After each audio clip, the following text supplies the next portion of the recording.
Okay, Boxing Fanatics, welcome to the 20th episode of the Boxing Fanatics podcast.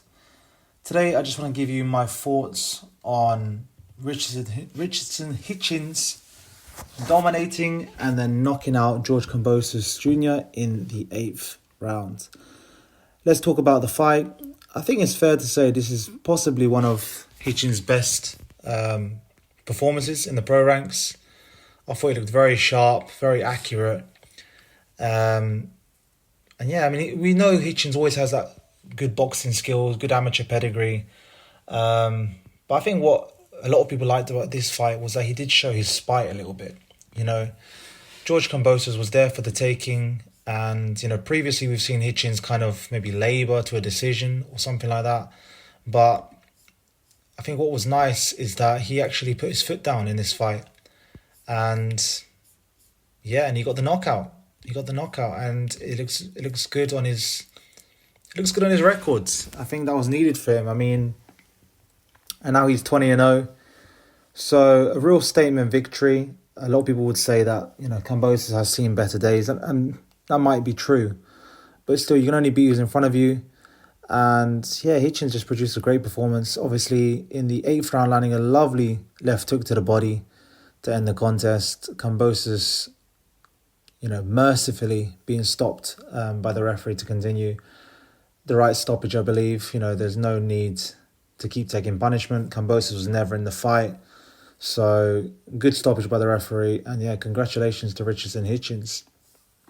And Hitchins all of a sudden finds himself in an interesting position because a few fights ago, when he struggled with Gustavo Lemos, and a lot of people thought he was fortunate to win that fight. You know, a lot of people are writing him off, as is often the case in boxing. You know, when you have a bad performance, a lot of time people are going to write you off. They are going to say you're not as good as you say you are, and you know you're a hype job, whatever. You know, and you know that Lemos fight did not flatter Hitchins at all. You know, that was not a good performance. But also in boxing style, in the last 2 fights, we've seen him basically bounce back. I mean, those are 2 very solid wins in a row. I think the Liam Paro win was especially very impressive because Liam Paro at the time was undefeated and he was coming off a good win against Subriel Matias.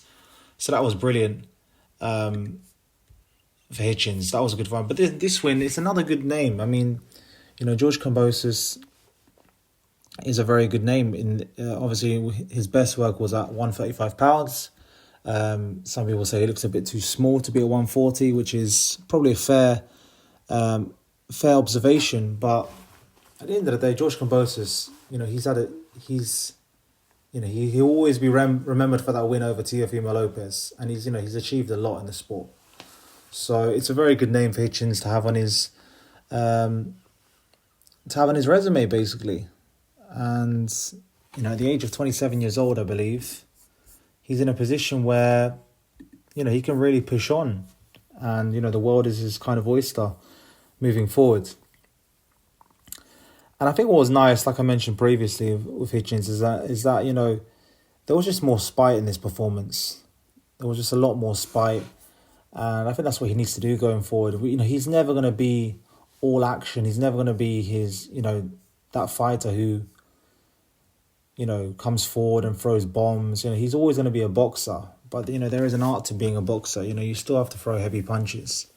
You know, end of the day, he's 5'10", which is, you know, some would say fairly tall for super lightweights. He's always going to have that reach advantage and, you know, use a jab. He's got an excellent jab. But yesterday he actually showed his power.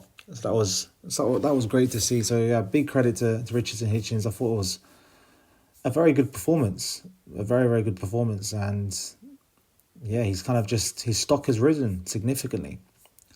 I think what's interesting about Hitchinson's performance is that very recently we had His Excellency Turki Al-Sheikh post online that he didn't want any more Tom and Jerry fights, which I find quite ironic because, you know, I'm not saying Hitchins saw this or whatever, but I think when we saw that post from Turkey, it was very clear that he didn't want to see any more boring fights. You know, we all remember that New York card. You know, Garcia, Romero, and Haney Ramirez, and you know that was a really bad look for boxing that weekend. But I don't know if Hitchins saw that saw that post from Turkey or not. But it's almost like he did, because Hitchins has previously produced some pretty dull performances, and yet this time round it's almost like he heard Turkey was gonna stop bankrolling people who are boring and produced an emphatic performance. So yeah, it's quite interesting. I mean, who knows? But hopefully that's the way things are going to go now. I'm hoping that comment by Turkey will inspire or encourage, pure boxers like Hitchins to just put their foot on the gas a little bit. Like I said previously, just because you're a boxer doesn't mean you can, be on the back foot and tip tap all night and, not throw any punches and just, avoid getting hit. You do need to do damage as well. You do need to have some sort of an offense. And yeah, Hitchins, I think he had the balance brilliantly last night. He still boxed. He still was defensively very sound, but he just had an offense. He just had a very, very good offense, and actually showed that he can put his punches together well. He can hurt his opponents when he wants to.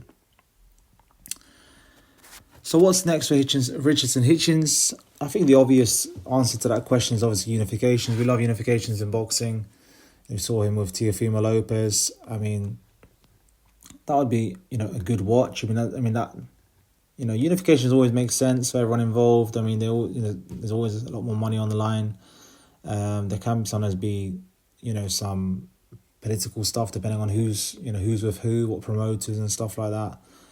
But I think it's fair to say that Hitchins is moving up the rankings, and with the momentum he has, I think it's only right he kind of faces, he goes to that next step and gets involved in a unification fight. But I think it's fair to say that the fights are going to get even harder and harder for Hitchins now.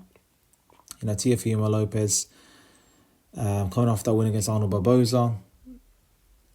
That some people would say arguably that was one of Teofimo Lopez's best wins for a while as well, to be fair. But Lopez is a completely... It's a funny one because obviously Kambosos has a win over Lopez, but I think most people would agree that Lopez is overall a much better fighter than Kambosos. But as we all know, styles make fights, and we can never take away that win by Kambosos over Teofimo Lopez. It was a brilliant win, and he deserved the victory. But overall, Lopez is a much better fighter than Kambosos. I think it's fair to say. And then we've also got Gary Russell in the division as well. So that's another unification.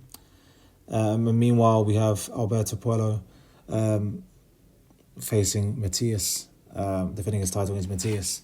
So it's interesting, but I think that is the obvious route for Hitchins. And what about George Kambosos then? So George Kambosos, now 32 years old. Where does he go from here?